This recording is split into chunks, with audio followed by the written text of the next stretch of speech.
আসসালামু আলাইকুম এভরিওয়ান। আপনারা সবাই কেমন আছেন? আলহামদুলিল্লাহ, আল্লাহর অশেষ রহমতে আমি ভালো আছি।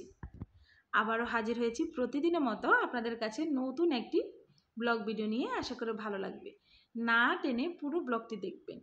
আজকে আমি আপনাদের কাছে নিয়ে এসেছি নতুন একটি রেসিপি, শুটকি ভুনা। আমরা অনেকেই শুটকি পছন্দ করি, অনেক বেশি শুটকি খেতে পছন্দ করি। আজকে আমি লইট্টা শুটকি কিভাবে ভুনা করি আমি আমার প্রসেসে সেটি আজকে আপনাদের সঙ্গে শেয়ার করব। সর্বপ্রথম আমি শুটকিগুলোকে একটু তাওয়া দিয়ে টেলে নিচ্ছি। শুটকিগুলো টেলে নিলে আমার কাছে অনেক বেশি ভালো লাগে এবং অনেক সুন্দর একটি স্মেল আসে। হালকা করে একটু টেলে নেব, যেহেতু এগুলো আমি রান্না করব, খুব একটা ভাজতে হবে না।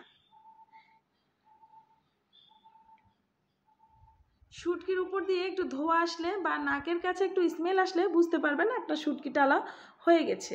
এখন আমি শুটকিগুলোকে উঠিয়ে নিব, জাস্ট এতটুকু, আর বেশি টেলে নিতে হবে না। এরপর আমি ঠান্ডা পানি দিয়ে শুটকিগুলো ভিজিয়ে রাখবো। শুটকিতে প্রচুর পরিমাণ বালি থাকে, অনেকবার শুটকিগুলো কচলিয়ে কচলিয়ে ভালো করে ধুতে হয়। এরপর আমি সরাসরি চলে আসছি রান্নাতে। আমি অফ ক্যামেরায় শুটকিগুলোকে ভালো করে ধুয়ে নিয়েছি, এতে করে আমার শুটকিটা অনেক বেশি ক্লিন হয়ে গেছে। এখন আমি একটি পাতিলে তেল দিয়েছি এবং দিয়ে দিয়েছি কিছু পেঁয়াজ কুচি। এরপর আমি পেঁয়াজগুলো নেড়েছে নেব। এরপর দিয়ে দেব কিছু আস্ত রসুন। আমি যেহেতু ছোট রসুন দিয়ে রান্না করব, সেহেতু রসুনগুলো আমি কাটিনি, জাস্ট একটু ছুলে এখানে দিয়ে দিয়েছি। আপনারা দেখেই বুঝতে পেরেছেন এগুলো দেশি রসুন, ছোট। এগুলো কোষগুলো সাইজে ছোট, এ কারণে কাটতে হয়নি।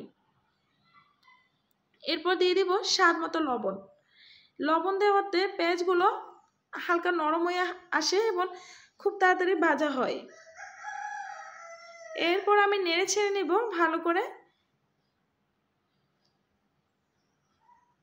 তারপর দিয়ে দেব পরিষ্কার করে রাখা শুটকিগুলো। এরপর আমি ভালো করে কয়েক মিনিট নেড়ে ছেড়ে নেব। তারপর দিয়ে দেব হলুদ গুঁড়ো এবং হলুদ গুঁড়ো দিয়ে ভালো করে নেড়ে ছেড়ে দিয়ে দেব মরিচের গুঁড়ো। আমি যেহেতু শুটকি ভুনা করব, এই প্রসেসে শুটকি রান্না করলে একটু ঝাল টাইপের হলে অনেক বেশি ভালো হয়। এছাড়াও আমি যেহেতু জাল লাভার, আমি একটু মরিচ বেশি করেই দেব। আপনারা আপনাদের স্বাদ অনুযায়ী দিবেন, যে যেরকম খেতে ভালোবাসেন সে সেরকমই দিবেন। যেহেতু আমি একটু মরিচ বেশি খাই, এ কারণে আমি একটু বেশিই দিয়েছি। দেখেন কি পরিমাণ হয়, কেমন লাগছে, কি পরিমাণ সুন্দর লাগছে। মনে হচ্ছে এখন কাঁচা খেয়ে পেলি। হঠাৎ করে কারেন্ট চলে গেছে, কেমন লাগে বলেন তো? যেহেতু প্রচুর গরম পড়ে, খুব তাড়াতাড়ি কারেন্ট চলে যায় আবার আসে, এই একটা ঝামেলার ভিতর দিয়ে আমাদের সকলকে দিন পার করতে হয়। এরপর দেখেন আমি সামান্য পানি দিয়ে কষিয়ে নিয়েছি। শুটকিগুলো ভালো করে কষিয়ে নিতে হয়, এতে করে যে আষ্টে গন্ধ সেটা থাকবে না। এ কারণে ভালো করে শুটকিগুলো কষিয়ে নিতে হয়।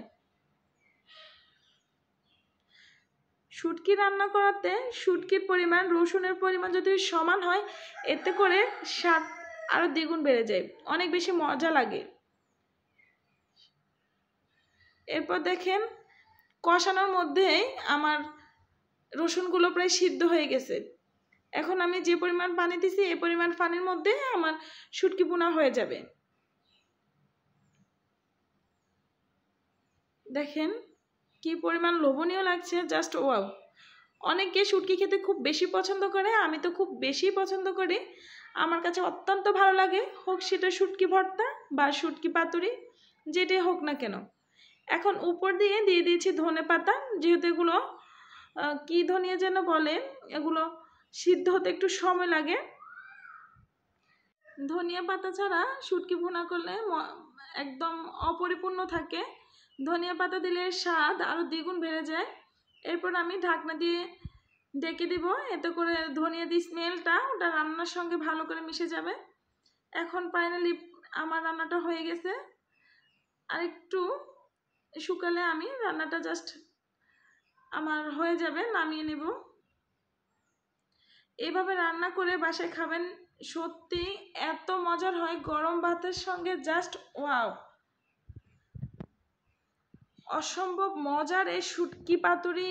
জাস্ট এই শুটকি পাতুরি দিয়ে আর কিচ্ছুই লাগবে না, আপনি অনায়াসে 2-3 প্লেট ভাত খেয়ে নিতে পারবেন। অনেক অনেক মজা। যারা আমার মতো শুটকি লাভার তাদের কাছে তো জাস্ট এই শুটকিটা হলে আর কিচ্ছুই লাগবে না।